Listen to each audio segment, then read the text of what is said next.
Hello, Chi Sisters. Today I'd like to look at the final aspect of the Earth Triad, allow alchemy. So we've looked at the law, the principle, now we're looking at the practice. In other words, we've looked at the heaven aspect of the Earth Triad, the law, circles open into spirals, the principle of the Earth Triad, the human aspect of the Earth Triad, which is integrity activates change, which we've talked about quite extensively. And now we're looking at the final aspect, the practice. What can we do? What's the action step? And it's to allow alchemy, to allow change to happen, to allow the various different parts of what create change to let them be. That's really the whole basis of what the Pivot to Positive online program is about, where we can click on a different word and look at the Qigong to do to move ourselves back to center. This was really the idea of how do we allow these changes to happen? What are the different ingredients that help to make that happen? I like to think a lot when I'm in the Earth Triad about compost and how compost functions. In fact, when I first moved to my home here in Oakland, I had a garden going pretty robustly, but then I decided I wanted to just grow soil for a while. So I did a whole lot of experimenting with soil and what that looks like. And that's really given me a lot of information, or a lot of the foundation for this particular practice. Now, it's interesting to look at the practices in terms of how they function with the three practices. The practice of the Heaven Triad, if you remember, is to embrace wholeness. The practice of the Human Triad, when we start to make that global thing of embracing wholeness into something that's really about us, is to cultivate discernment, to really notice what feeds us, what doesn't. And then the final one here, when we're allowing alchemy, is to release that which does not serve us and draw in new composted energy. So going back to compost, there's basically 4 elements that make for a good compost pile. You can have cold compost, where you just basically throw things into a pile, and eventually it does break down. It takes a fair amount of time, but compost happens no matter what. But if you put together the right balance and the right ingredients to create a compost pile, then all of a sudden things start to speed, change starts to happen, and what was waste becomes something that's useful and nourishment fairly quickly.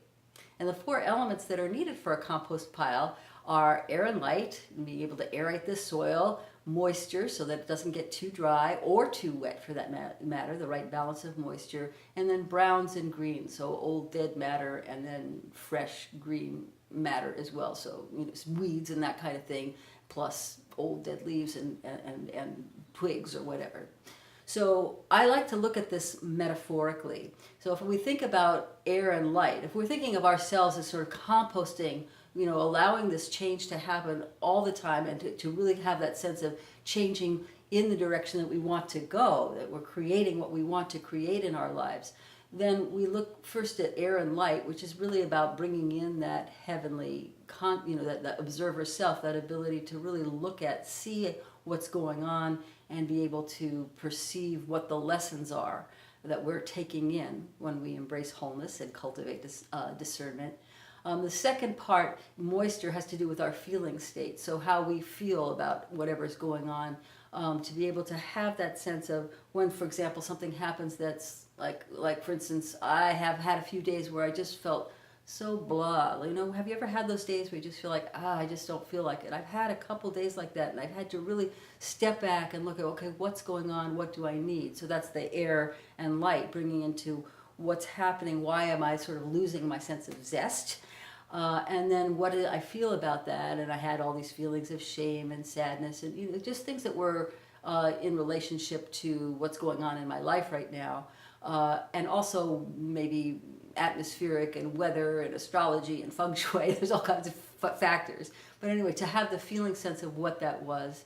And then to look at the browns and the greens. And the browns have to do with what might I be carrying forward from the past that's not really serving me anymore, or what do I want to bring forward as lessons from the past, but to let go of some of the attachments to certain relationships or certain ways in which I have functioned in the past. And the final one is greens. What do I want to bring in, or what is it that I'm adding that's fresh and new and excites me and brings me a sense of joy?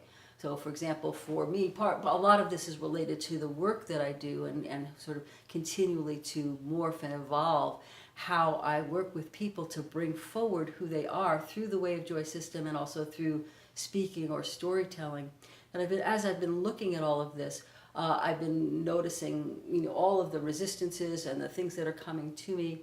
So for me to allow alchemy means to really take some real deep time for meditation and to really listen to, okay, what is my guidance telling me is my next step?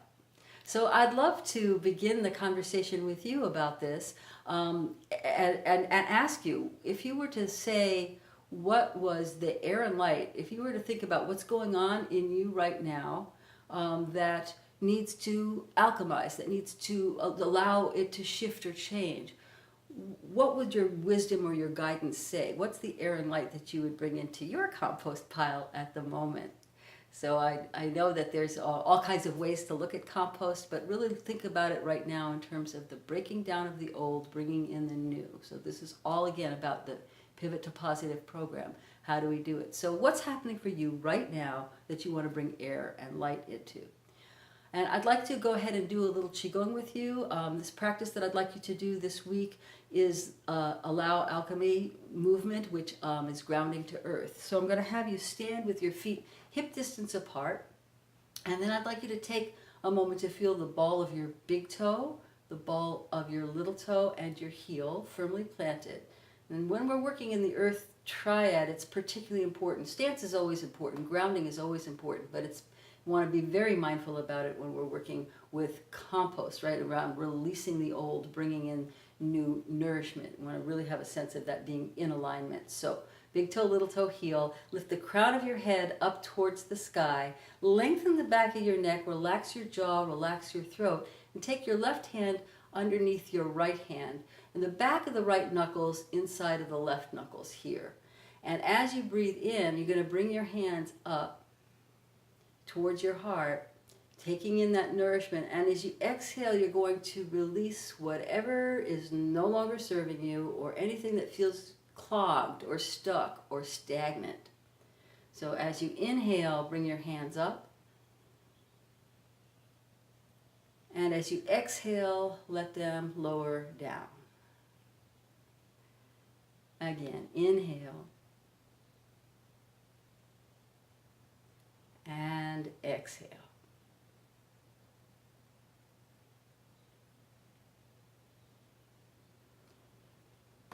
Feel that energy coming up from the feet, up your legs, up your spine. And then as you exhale, let it float down. Sometimes I have an image of a geyser pushing up through my feet and spine. That's just that my hands are riding on the top of that geyser, and then it just subsides. It starts to lower it back down. So whatever image that you would like to use for this is fine. The main thing is to feel that every time your hands come up, the movement starts at the bottoms of your feet, starts at your roots, and then travels up. And when you go down, that it starts really from the top of your head, even though we're moving from the heart, and then going all the way back down into the earth. One more time. Inhale. And exhale. And then bring your hands to your lower dantian. And take a moment just to breathe and notice whatever you notice. Okay, good. So again, I'd love to have you, if you would, go ahead in the Facebook page or on email, write to me about what it is, that you're bringing your focus to. What is it that you're allowing alchemy into in your life right now? Till next time, be well and let the chi flow. Bye-bye.